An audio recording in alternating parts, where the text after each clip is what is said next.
Bienvenidos una vez más a otra edición del programa de Visión Geopolítica, donde vamos a tocar un tema de máxima actualidad que creo que más sería imposible, ni más ni menos que de la política exterior de Rusia. Vemos que ahora mismo Rusia está participando activamente en el escenario sirio, y para hablar precisamente no solamente del escenario sirio, sino de Ucrania, de Iberoamérica, de la intervención de Rusia en tantas partes del mundo, tenemos con nosotros a dos de los principales expertos sobre Rusia.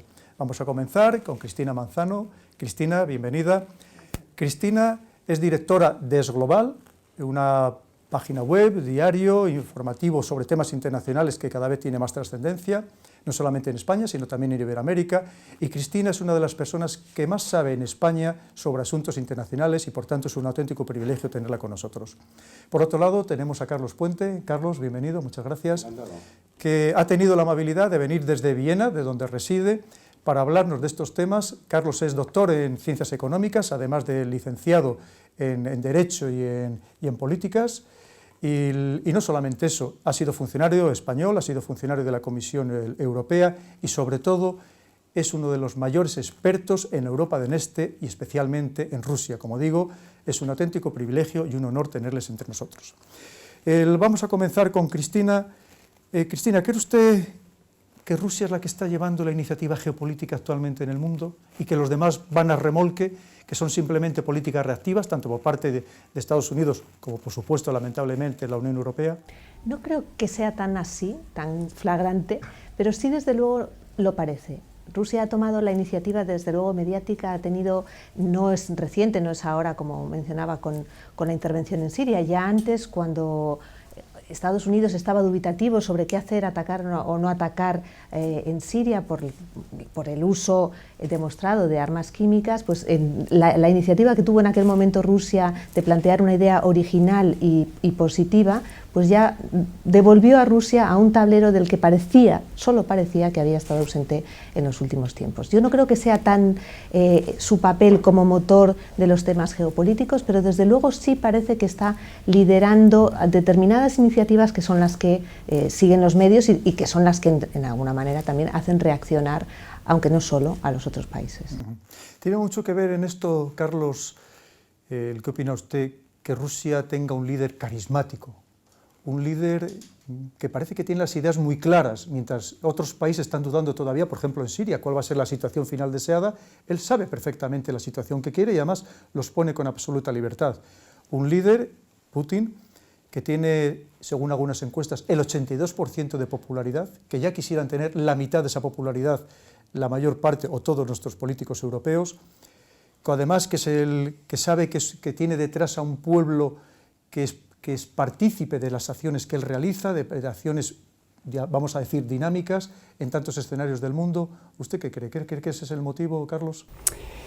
Pues yo comparto completamente esa visión, pero tenemos que hacer dos precisiones importantes. En primer lugar, hay que saber de dónde venimos. Desde la desaparición de la Unión Soviética han aparecido tres personajes políticos fundamentales para el país actual, Rusia, que no hay que olvidar que aunque la Unión Soviética ha desaparecido, Rusia sigue siendo una potencia. En primer lugar, Gorbachov asistió a la desaparición de la Unión, pero la decrepitud de ese sistema, la verdadera situación en el punto más bajo de presencia del país en el exterior, es en la época de Boris Yeltsin.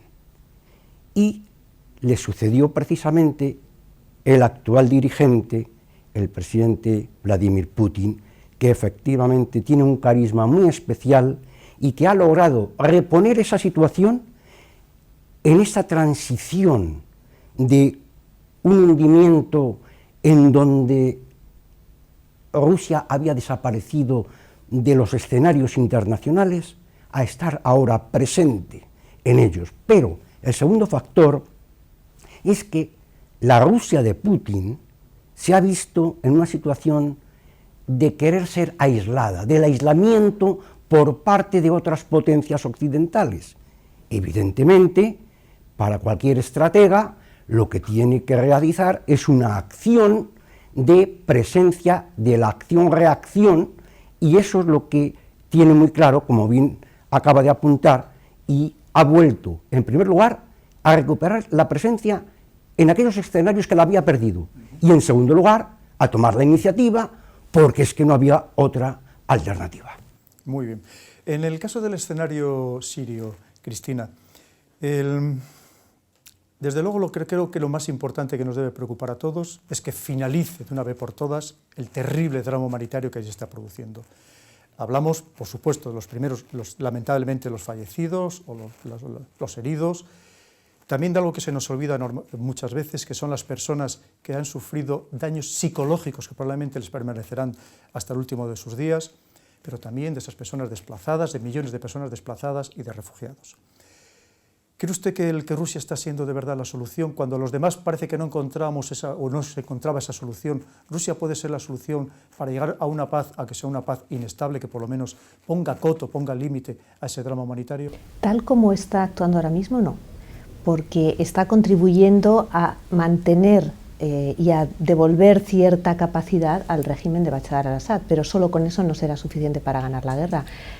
Yo, por supuesto, no tengo la solución, si no, no estaría aquí, posiblemente, pero sospecho que la solución pasa por un acuerdo internacional mayor que sea capaz de sentar en una mesa para negociar tanto al régimen con al-Assad o sin el Assad. Este es el debate ahora que está encima que está en cuestión, pero desde luego elementos del régimen tienen que participar, unos elementos de la oposición que estén capacitados para ello, y el drama, como sabemos, es cómo se ha ido descomponiendo la oposición en los últimos años, cómo se han ido desvirtuando muchos planteamientos originales. Realmente es muy difícil saber con quién se va a sentar uno a negociar, pero en cualquier caso hay que ser capaz de identificar esos elementos y luego con un apoyo de la comunidad internacional. La situación actual para mí tiene que ser insostenible. Hay una coalición liderada por Estados Unidos, por una parte, que está bombardeando y que está atacando solo por aire unos determinados lugares con unos objetivos. Por otra parte, Francia también ha tomado su propia iniciativa, y Rusia, que declara estar atacando al denominado Estado Islámico, pero que realmente se está demostrando a los satélites, las imágenes, la información que llega, que no es así, que está atacando posiciones también de la oposición para facilitar y para reforzar los lugares estratégicos para el régimen. O sea, todos los alrededores de Latakia y el corredor, sobre todo el corredor entre Damasco y Alepo, que sabemos que es el eje transversal del país. Yo quisiera hacer, hacer algunos apuntes sobre lo que acaba de manifestar Cristina.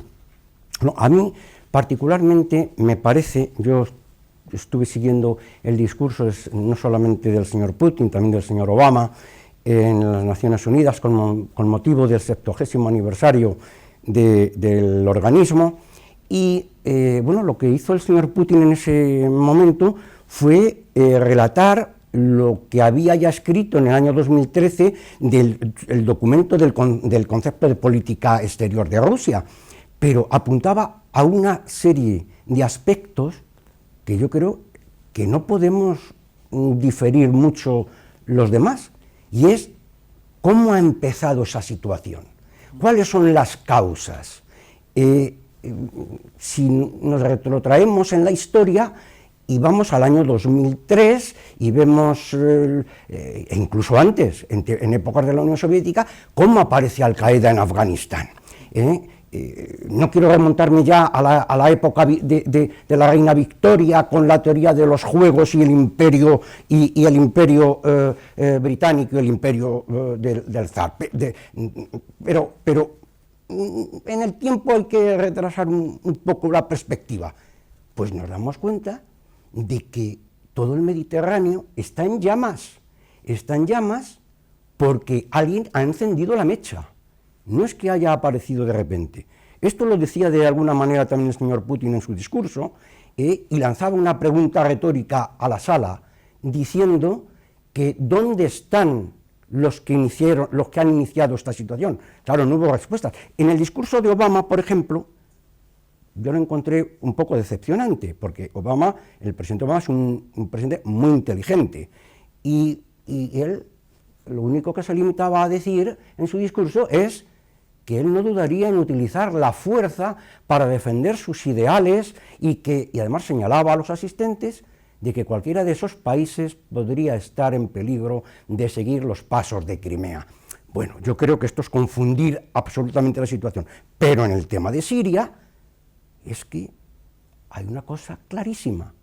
Tanto la oposición como los terroristas están en contra de un poder legítimo de Damasco que, querámoslo o no, sea un sátrapa o no. Hubo unas elecciones que estarían contaminadas o no, pero nadie las denunció en su momento. Por lo tanto, yo creo que es que hay que incidir en ese tema. Y luego, como la Unión Europea no tiene una política exterior, no existe, resulta que cada uno actúa por su cuenta, como acaba de señalar Cristina. Que quiere darse un paseo para bombardear el norte, sin que les haya llamado nadie, por lo menos a Rusia les ha llamado el gobierno de Damasco, pero ni a Estados Unidos, ni a Francia, ni al Reino Unido les ha llamado nadie, que yo sepa. Y allí hay una minoría también importante que la gente se olvida de ellos, que es que no solamente son los terroristas, es que son los kurdos que están sufriendo también una gran tragedia de la que nadie se acuerda. Querría añadir algo con respecto al papel fundamental que puede tener Rusia o no en todo este escenario, y es que lo que sí parece es que Rusia puede lograr que Irán empiece a participar en la contienda. Y eso sí podría ser determinante, por dos razones, creo. Una, porque tanto Rusia ya tiene soldados en el terreno, que es el término que mucha gente está reclamando, sin ello es muy difícil que haya un factor diferencial. Si se incorpora Irán, son más hombres sobre el terreno, pero además posiblemente esa combinación podrían sí ya forzar a que alguien se sienta a la mesa de negociación. Parece ser efectivamente, Cristina, que en esa línea va, porque recientemente, hace muy pocos días, Rusia ha creado en Bagdad una célula de intercambio de información, de inteligencia, con Irak, con Irán y con Siria. Y además lo estamos viendo como los barcos rusos desde el Caspio han lanzado misiles atravesando el espacio aéreo de Irán y de Irak. Quiere decir que da la impresión de que Estados Unidos está pudiendo aglutinar a ese mundo chiita, porque hoy en día Irak, por lo menos el gobierno oficial, está absolutamente en las manos de las milicias chiitas, de proiraníes. Y curiosamente ese mundo chiita que ha estado enfrentando a ese otro mundo musulmán que hasta ahora ha estado apoyado principalmente por Occidente, porque recordemos que hasta hace 4 días Irán era el gran enemigo a batir. Entonces, porque yo pienso que, a ver si usted coincide con mi criterio, que en Siria lamentablemente se dan muchas circunstancias. Hay un conflicto ideológico, religioso, económico, una guerra civil, un conflicto geopolítico regional, pero también hay una realidad que estamos viviendo, que es un conflicto mundial, donde principalmente otras dos de esas grandes potencias, como es Estados Unidos y Rusia, se están batiendo en un escenario tercero y lamentablemente, como estamos viendo, con desprecio muchas veces de las vidas. Bueno, no solo Estados Unidos y Rusia, que nos remonta a la división del mundo de hace unos años, es que también se están batiendo ahí otras potencias, y entre otras, posiblemente las más importantes, las potencias musulmanas, porque Arabia Saudí ha tenido un papel fundamental a la hora de armar determinados grupos y de encender muchas de las llamas que están quemándose en Siria, pero también Irán, por supuesto. Entonces, efectivamente es un entramado mundial concentrado en un territorio al este del Mediterráneo, que bueno, espero que seamos capaces, que la comunidad internacional, que ellos mismos sean capaces de arreglar, porque si no nos va a afectar a todos. Usted decía antes algo muy interesante, que todavía hay posibilidad para negociar. Yo también lo creo. Y además, en las encuestas que se han realizado al pueblo sirio, ellos también lo creen. Creen que todavía hay tiempo para una negociación política y diplomática. Y mire, yo si me apura, creo que se debe sentar a esa mesa incluso a los líderes del Estado Islámico, quien quiera que sean, porque es una parte en conflicto. Y eso lo hemos visto. Si no se les sienta ahora, antes o después habrá que sentarles. Tenemos el ejemplo de Afganistán, donde antes del verano los talibán, Estados Unidos les ha dicho que ya no es una organización terrorista, ahora les considera organización insurgente, porque al sacarles de la lista de países de organizaciones terroristas ya se puede negociar con ellos. Entonces, vamos a empezar desde el principio, no vamos a esperar al final para, como ahora está pasando en Siria, parece que la moviola nos vuelve otra vez al Assad, como siempre pensando sobre todo en la seguridad humana. Enlazando con esto, Carlos, parece que Rusia está cogiendo mucha fuerza en Oriente Medio. Y ampliándolo un poco más, vamos a irnos a esos países MENA, al Magreb, y concretamente al caso de Egipto. En Egipto está cogiendo una fuerza tremenda Rusia. Estamos hablando de que al-Sisi recientemente ha ido por cuarta vez a visitar a Putin a Moscú. Está estableciendo acuerdos multimillonarios de compra de armamento, de compra de cereales. Es Egipto, que es el mayor importador de cereales del mundo. Estamos hablando de posible construcción de centrales nucleares. Estamos hablando, incluso se rumorea que Egipto podría llegar a ofrecerle hasta una base militar en el Mediterráneo a Rusia. Y además eso lo unimos que también Moscú parece que está acercando incluso a esa Arabia Saudí, decepcionada por esa política errática, esa política dubitativa, o por lo menos confusa hasta para los propios aliados que está llevando a cabo Estados Unidos en la zona. ¿Puede ser Rusia, ya lo es, o en el futuro inmediato, la verdadera potencia en todos estos países MENA, Magreb y el Oriente Medio? Pues como yo decía al principio, la Rusia de Putin está tratando de recuperar las posiciones que ya, no hay que olvidar, ya tenía la Unión Soviética en esa zona. Por lo tanto, el señor Putin lo que está haciendo es una revisión y sobre todo que los acontecimientos le están facilitando la tarea, porque las continuas erratas de la política exterior americana, bueno, en realidad Estados Unidos, desde mi perspectiva, no tiene política exterior, tiene intereses en el exterior, pero no tiene una política exterior definida, puesto que es muy voluble y varía según las circunstancias. Y eso es lo que sucede en el norte de África, en Egipto concretamente, y en países como Arabia Saudita, que está también implicada en el cono sur con la guerra del Yemen, que está pasando casi de puntillas y que las consecuencias las veremos dentro de poco. Pero en el caso de Egipto, es que es un país de 100 y pico millones de habitantes, con un potencial tremendo, es como una bomba de relojería que, dada la evolución política, con sus elecciones un poco adulteradas y demás, que es que habría que examinarlo, aquí no hay tiempo para hacerlo, pero que eso tiene una repercusión importante. Pero efectivamente, es que al-Sisi ha acudido a Moscú a entrevistarse nuevamente, a realizar compras de armamento, y una cosa que a mí me ha llamado la atención, no sé si recordarán que la Armada rusa encargó a Francia 2 navíos de guerra de uso múltiple, las Mistral, de la clase Mistral. Al final, el señor de Hollande, bajo las presiones de Norteamérica, pues no se los ha querido vender, y cuando el Vladivostok ya estaba incluso con la marinería que había enviado Rusia en el puerto de Brest, resulta que denegaron la orden de entrega y se convirtió en un conflicto económico-militar. De verdad que causa hasta risa que esto se ventile a esos niveles.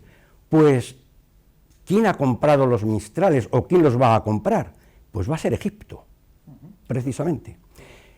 Yo creo que la geopolítica tiene un epílogo que todavía no está escrito en ninguna parte, y es lo que nos permite conocer qué es lo que puede suceder y no sucede debido a circunstancias que no se revelan, pero que efectivamente existen. Por supuesto. Eso me ha dado pie a lo que ha dicho usted, Carlos, muy acertadamente. El tema de los Mistral ha sido consecuencia de Ucrania. ¿Cree usted, Cristina, que Europa ha perdido una ocasión histórica para terminar de hermanarse con Rusia, que nos hubiera venido fenomenal, porque Rusia tiene todo lo que la Unión Europea carece y nosotros tenemos todo lo que ellos carecen, de recursos naturales, de mercado, de tecnología, absolutamente de todo, que hubiéramos sido un poder formidable en el mundo, estos 500 millones más los 170 millones de rusos, con esas tierras fabulosas, además que casi infinitas? ¿Cree que hemos perdido esa ocasión histórica? Muchas veces a lo mejor ha sido un error, ha sido algo ignorancia de nuestros políticos, ha sido alguna manipulación externa. ¿Cómo lo ve usted esta situación, Cristina? Yo creo que todavía no estaba la situación lista para llegar a ese momento cuasi idílico, ¿no? Como antes recordaba Carlos, la política exterior rusa ha pasado por varias fases, desde la caída del muro y la descomposición de la Unión Soviética, y el haber decaído en la presencia mundial como gran potencia ha sido siempre un objetivo que había que corregir, y es parte de la visión que tiene Putin y que está poniendo en marcha Putin. Pero yo no creo que hayamos llegado en ningún momento a esa cercanía. Había una intención, pero no se llegó nunca, por recelos mutuos, porque la Federación Rusa en algún momento no tan lejano en el tiempo se sintió humillada por las acciones no solo de Europa, también de Estados Unidos. Por supuesto, se ha dicho hasta la saciedad, ¿no? La ampliación de la OTAN fue un momento crítico para todo eso, porque en aquel momento Rusia también decidió mirar a su entorno y recuperar la influencia que había tenido en su entorno más cercano. Hemos visto la iniciativa de la comunidad euroasiática, que está así. Yo no creo que hubiera sido fantástico, desde luego, pero no creo que hayamos nunca llegado a estar en ese momento de la historia. Cuestiones históricas, susceptibilidades. Yo me acuerdo, en el momento más cercano de las relaciones, de más amor, recuerdo haber oído a una ministra rusa a la que le preguntaban si Rusia en algún momento querría entrar en la Unión Europea. Cosa que desde aquí nos podía parecer casi hasta natural. Estaba todo el entorno del este queriendo entrar, esto era muy cerca de la última ampliación, grande, y ella contestó como si le hubieran preguntado por si había tierra en la estratosfera, había vida en la estratosfera. No, o sea, nosotros somos un país, exacto, no se lo habían planteado nunca, no estuvo nunca en el horizonte por lo menos en aquel momento, ¿no? Que era, como digo, el más cercano en las relaciones, el de más cariño entre ambos lados, así que lo dudo. Bueno, si me permite, yo quisiera añadir una cosa que bueno, es opinión mía, y es que cuando uno se pregunta cuál es la frontera de la Unión Europea, pues es que nadie responde. ¿Cuándo se termina la ampliación? ¿Se va a terminar en las actuales fronteras occidentales de Rusia? Porque Europa no se termina ahí. Y lo que apuntaba Cristina, pues yo no dudo de la información que tuviese la ministra a la que ha aludido, pero sí que estaba en el aire la posibilidad de crear un espacio entre el Atlántico y el Pacífico. Eso sí que estaba en el aire. Otra cosa es que, debido a la influencia y a la utilización de la política de contención basada en las teorías de Brzezinski, que son antiquísimas y que además no tienen ninguna justificación, porque es que fue un invento cuando era secretario de Estado, pero yo no le he encontrado ninguna explicación racional. De que Rusia no es nada sin Ucrania, me parece de tal absurdo como decir que España no es nada sin las Islas Canarias.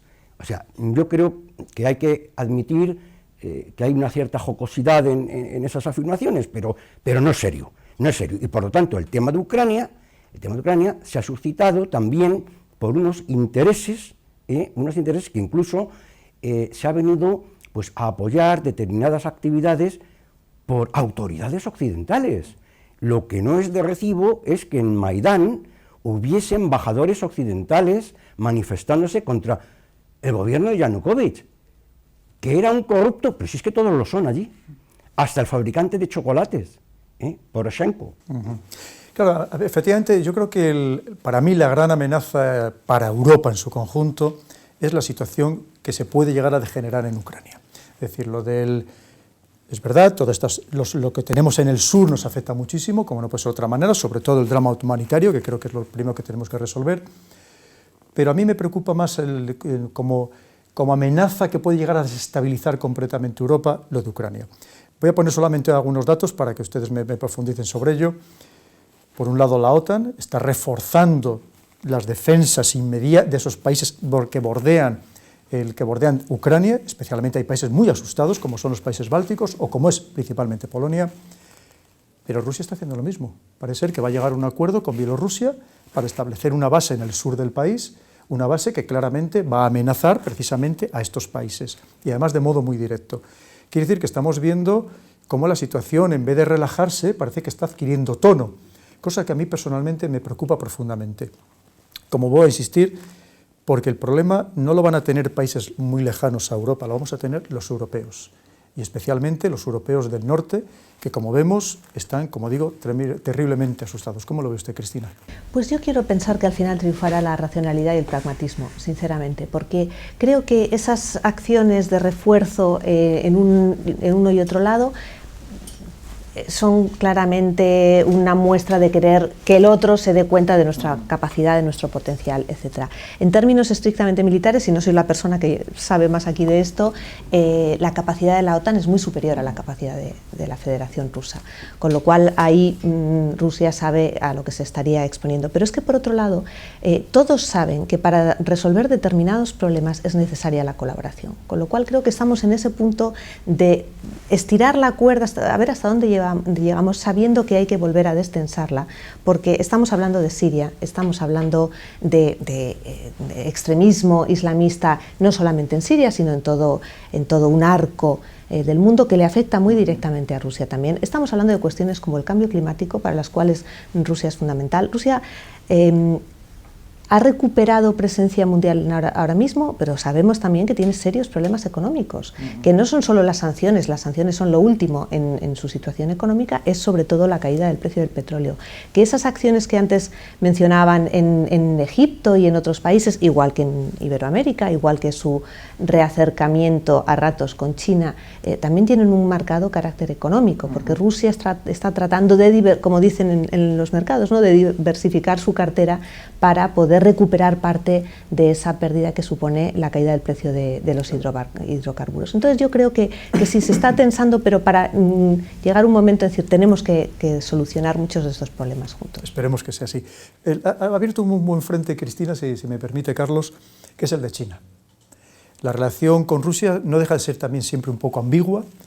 China está comprando lo que no estamos comprando, de energía principalmente los europeos, pero con la astucia china que les caracteriza, lo está comprando a precios muy inferiores. Porque le dice, si quieres te los compro yo, y si no, no te los va a comprar nadie, o por lo menos en estas cantidades tan ingentes. ¿Cómo ve usted la relación, sobre todo la relación estratégica a través de la Organización de Cooperación de Shanghái? ¿Cree que eso de verdad tiene futuro?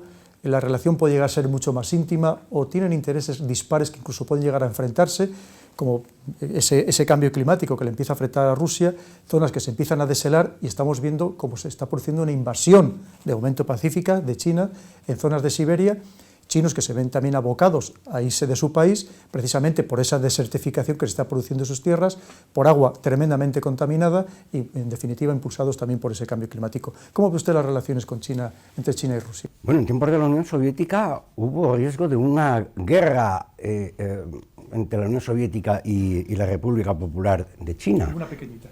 Por eso que no es algo novedoso, pero son tiempos muy pasados porque el mundo de ahora no tiene absolutamente nada que ver. Ahora la guerra global no es una guerra de lanzar misiles porque saben que todos mueren. Como decía en el diálogo célebre de Khrushchev con Kennedy, y Kennedy le decía, nuestro potencial nuclear puede hacer destruir la Unión Soviética 40 veces. Y dice, nosotros solamente una, pero me conformo.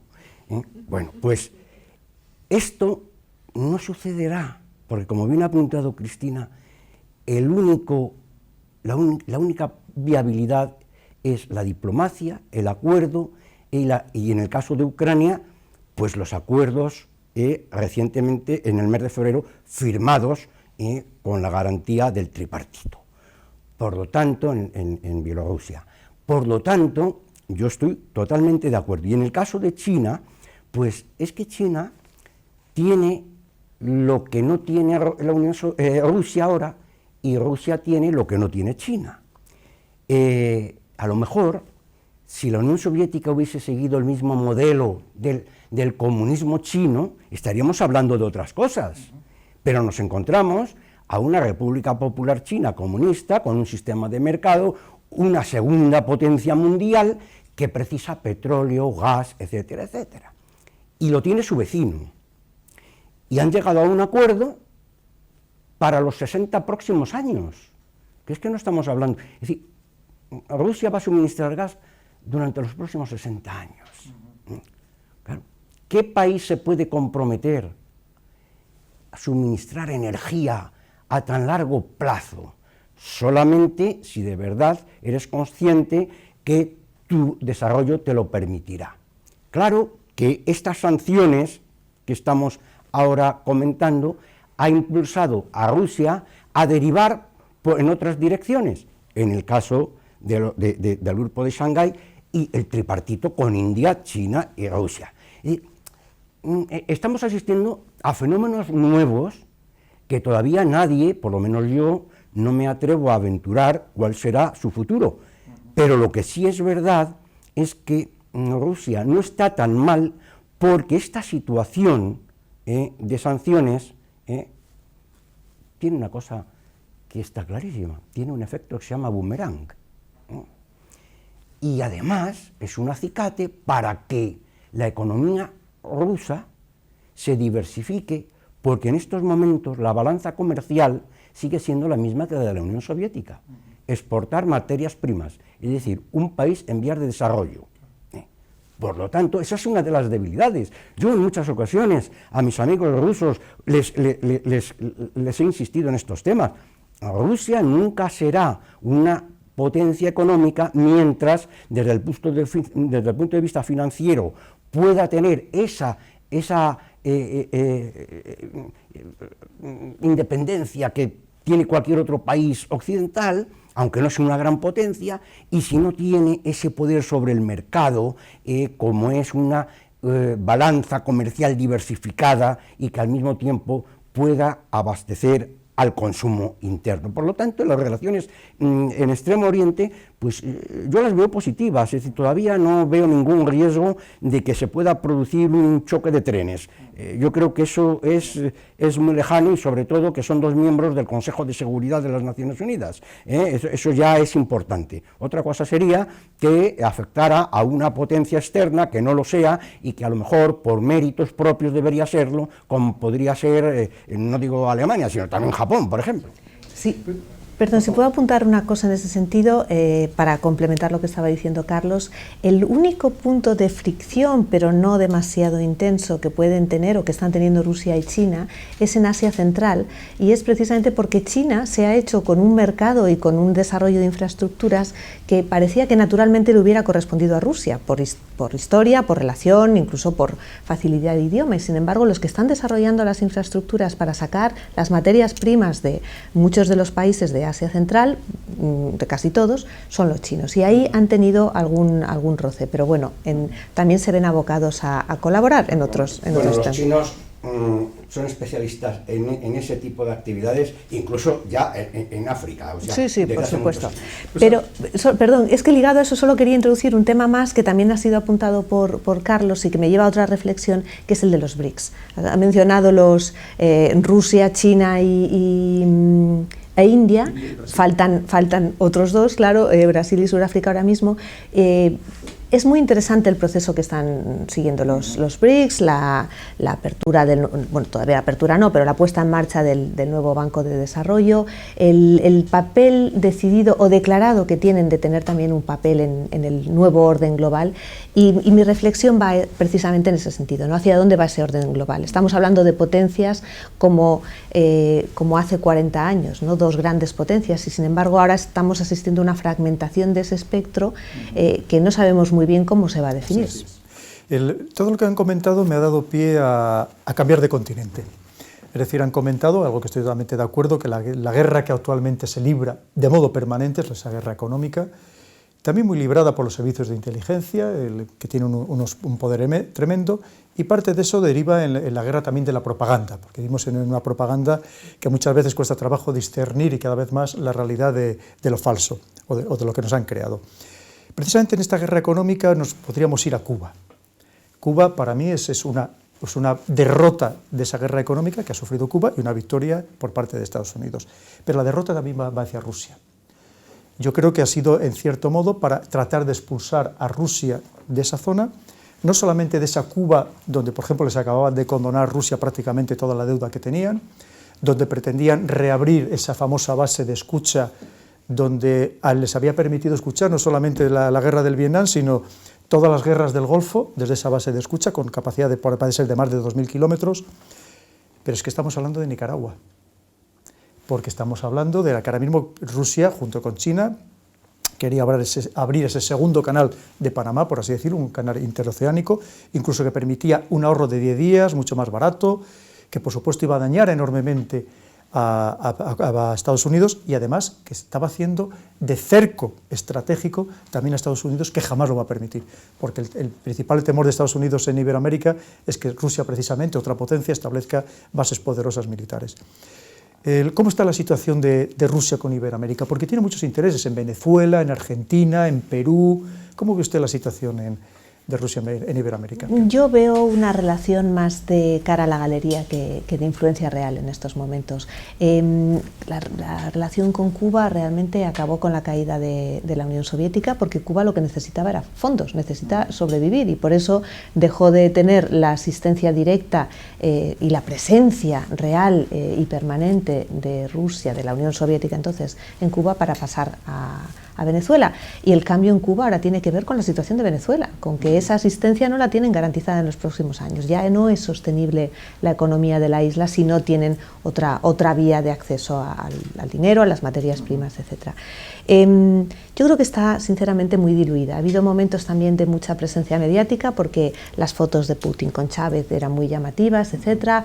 La colaboración de esas dos grandes potencias también petroleras, pero Venezuela está como está, y desde luego su solución sabe perfectamente que no pasa por Rusia. Ha podido pensar Venezuela en algún momento que pasaba por China, y los chinos tampoco es que le han echado mucho capote. Han dicho que sí, pero con esos peros que suelen utilizar ellos.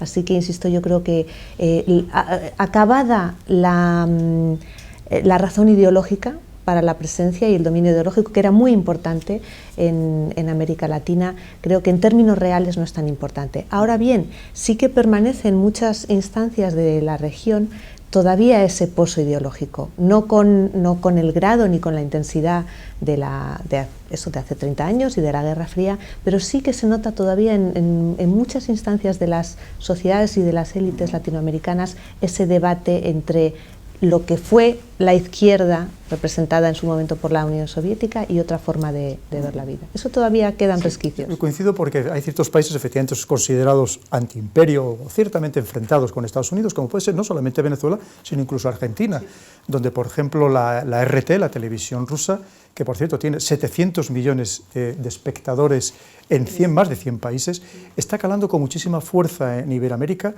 y, por ejemplo, Kirchner le ha permitido conectarse a la red oficial del país, que no se lo había permitido a ninguna otra televisión. Y yo coincido con usted de que no es cierto que hay proyectos muy importantes de construcción de centrales hidroeléctricas, centrales nucleares, de venta importante de armamento, pero evidentemente todavía no tiene una gran presencia. ¿Cómo lo ve usted, Carlos? Bueno, recordemos que prácticamente a la semana de establecer las sanciones contra la Federación Rusa, pues el señor Putin cogió el avión y se dio un paseíto por América Latina. Ya había estado en el año 2000 en México, hizo otras 2 visitas a Cuba, pero hizo la gran tournée por el continente latinoamericano con motivo de la reunión en Fortaleza, en Brasil, de los BRICS. Y entonces aprovechó. Y claro, Brasil no es Cuba, no es Cuba, pero también visitó Argentina y otros países en los que se desarrollaron una serie de contactos. Por ejemplo, satélites latinoamericanos están siendo puestos en órbita por los rusos. Es decir, que es que hay una serie de temas que no son muy conocidos en la prensa habitual, en la prensa conocida, pero son fundamentales, porque es que estamos viviendo en el mundo de la comunicación, de los satélites, en una palabra. Pero por otra parte, has apuntado un tema fundamental, que es el segundo canal. El segundo canal, que está en construcción por un conglomerado chino, pero ¿quién tiene el contrato de la seguridad del canal? Rusia. Y para eso se está estableciendo un acuerdo para implantar una plataforma aeronaval para sus buques y aviones en la zona. Y mientras tanto, el señor Obama en Disneyland. Efectivamente, no solamente eso, sino que además, coincido totalmente con usted, con Nicaragua, Rusia ya está haciendo maniobras navales conjuntas de modo casi permanente, con la disculpa del narcotráfico, pero que están empezando a preocupar de modo notable a Estados Unidos, porque además tiene que garantizar de alguna manera el canal de Panamá, la seguridad del canal de Panamá. Y para eso ya cuando Rusia empezó a mandar los Tupolev 160 a Venezuela, pues por lo que reactivó una flota que había desmontado, la cuarta flota que había desmontado después de la Segunda Guerra Mundial. Es decir, el tema es realmente delicado. Para ir terminando ya, que estoy encantado, pero lamentablemente tenemos que ir finalizando, ¿cómo ve usted la situación, Cristina, con el Ártico? ¿Va a ser capaz Rusia? ¿Por qué va a ser el próximo escenario? Dice, los analistas piensan que el próximo escenario que va a abrir Rusia, o que la van a hacer abrir a Rusia, va a ser o Transnistria, o otra vez el Cáucaso, o la batalla por el Ártico. Porque ahí estamos hablando de si ya de por sí tiene muchos recursos naturales Rusia, si logra hacerse con el Ártico, buena parte del Ártico, estaremos hablando de que reuniría bajo su batuta pues, los principales recursos de todo orden, minerales estratégicos, oro, uranio, absolutamente de todo, además de energía. ¿Cómo lo ve usted la situación en el Ártico? Pues precisamente hablando del canal de Panamá, uno de los grandes debates fue si ese canal tenía sentido o hasta qué punto tenía sentido cuando el tráfico por el Ártico ya se está abriendo, cuando acorta las distancias, los tiempos y los costes infinitamente. Yo sí creo que puede ser un nuevo campo de batalla importante, porque aunque hay tratados, hace no muchos años acabaron el tratado con Noruega, después de haberlo estado negociando durante casi 4 décadas, finalmente lo delimitaron muy bien los espacios, etcétera, pero no cabe duda de que en un mundo necesitado de recursos y en países necesitados de controlar esos recursos va a ser importante. Es lo mismo, hay toda una serie de tratados, hay toda una serie de circuitos diplomáticos para que eso se organice de la mejor manera posible.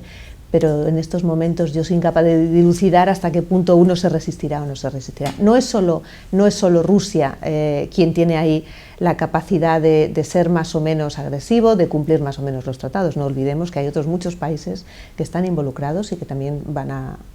Directamente otros 4, más todos los que quieren subirse al cargo para coger su parte. Yo estoy completamente de acuerdo con lo que ha dicho Cristina en este tema, porque además puede convertirse en un conflicto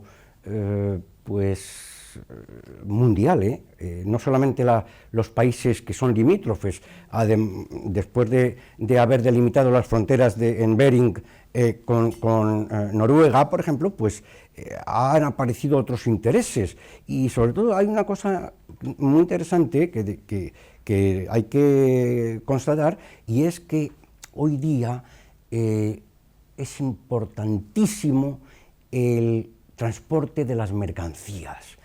Y claro, el segundo canal de Panamá, en este caso de Nicaragua, se abrirá con el mismo objeto que se abrió el primero en su momento, o el de Suez. Pero por ahí yo creo que costará bastante más, a pesar de los delirios, costará, es decir, será más difícil. Ahora, lo que no será difícil será el itinerario a través de Siberia. Eso sí que no, porque de hecho están llegando a España containers de China que parcialmente atraviesan el espacio siberiano. Es decir, hay un proyecto de ferrocarril para llegar a América a través de Alaska, y claro, esto ya parece ciencia ficción, pero bueno, dejémoslo así. Muy bien. Pues Cristina, Carlos, muchísimas gracias, y a todos ustedes una vez más les hemos intentado proporcionar las opiniones más válidas de los principales expertos en este caso sobre Rusia, y como les digo siempre, infórmense bien, no se dejen atiborrar de información muchas veces contaminada, para que no piensen, al contrario, lo que tienen que hacer es pensar por ustedes mismos y ser capaces de obtener sus propias conclusiones. Muchas gracias.